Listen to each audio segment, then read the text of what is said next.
जय श्री राम दोस्तों, वॉक पे चर्चा में आप सबका स्वागत। मेरा नाम गौरव, मेरा चैनल भारत का गौरव। आज की चर्चा मैं करना चाहता हूँ हमने 10 साल में क्या प्राप्त कर लिया और क्या क्या पड़ाव रह गए हैं अभी। मुख्यतः राम मंदिर सबसे बड़ा पड़ाव। राम मंदिर से राम राज्य की यात्रा अब हम तय करेंगे और राम राज्य बनने के जो फाउंडेशन स्टोन्स हैं वो हमने पिछले 10 साल में रख दिए हैं, जहाँ भारतीय न्याय संहिता के थ्रू लोगों तक न्याय पहुंचेगा।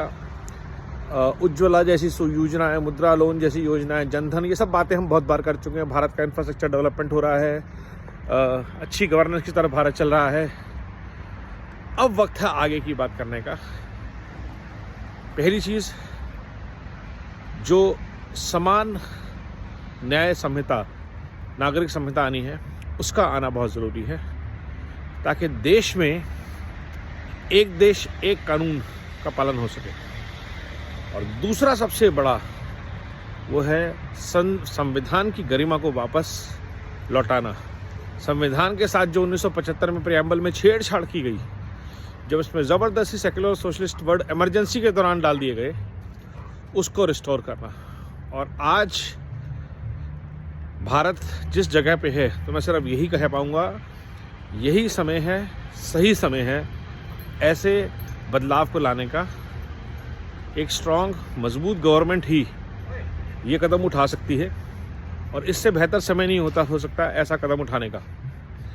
तो मेरी इस समय सरकार से अपील कि ये दो काम और अगर 2024 में हो जाएं, या 2024 से 29 तक के हमारे जो 3 या 4 मेन प्रोग्राम्स होंगे, उसमें ये डाला जाए कि अगर भाजपा सरकार के वोट देश चुनता है बहुमत से 400 पार, तो सरकार पहले आते ही ये दो काम करेगी कि भारत में समान नागरिक संहिता आएगी और देश में के संविधान में से सेक्युलर और सोशलिस्ट जैसे वर्ड हटा दिए जाएंगे, क्योंकि भारत की संस्कार सनातन परंपरा में सेक्युलर और सोशलिस्ट वर्ड इंक्लूडेड हैं। हमें एलियन वेस्टर्न वर्ड्स को इंपोर्ट करने की अपने यहाँ ज़रूरत नहीं है। गणतंत्र हमारे पास 2000 साल से है।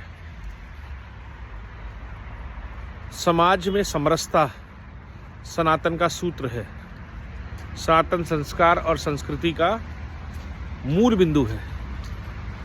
तो हम अगर ये दो काम कर सकते हैं, और उसके अलावा फिर तो जनसंख्या नियंत्रण कानून आना चाहिए और बहुत सारे minimum guarantee to tax payers आनी चाहिए। जो लोग टैक्स पेयर्स हैं उनको सरकार एक मिनिमम एश्योरेंस दे कि आपके जितने लोगों ने 20 साल से ज़्यादा इनकम टैक्स पे कर दिया, it's almost like serving the nation in arm forces, उनकी लाइफ टाइम पेंशन की गारंटी हो, या उनके लिए सुविधाओं की गारंटी मरने तक होनी चाहिए। जैसे एसेंशियली हेल्थ केयर होता है, और एक मिनिमम सस्टेनेंस का अमाउंट होना चाहिए।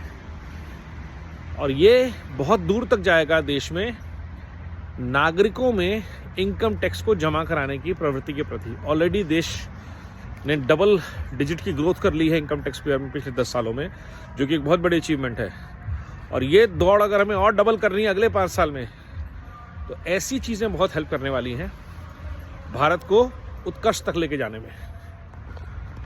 प्रगति के पथ पे भारत चल ही रहा है, इन्वेस्टमेंट्स बहुत ज़्यादा आ ही रही हैं, मार्ग प्रशस्त है भारत का विश्व की नंबर 3 अर्थव्यवस्था बनने के प्रति, और $5 ट्रिलियन इकोनॉमी को पार करते हुए $10 ट्रिलियन इकोनॉमी पहुंचने का सपना 2030 तक पूरा हो सकता है।